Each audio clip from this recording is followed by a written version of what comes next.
Pode ir. A história da ameba.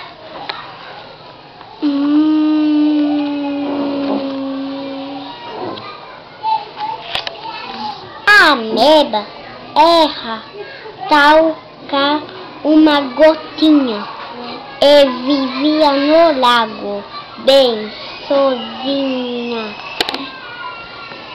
O aniversário dela chegou, nem bolo ela ganhou. Todos ganhavam festas, presentes e cartão, mas a ameba não ganhou nada não.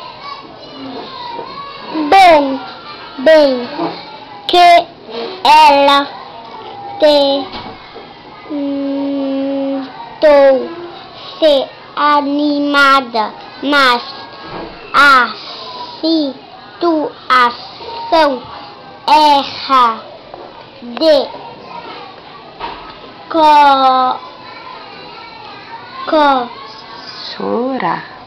Chorar.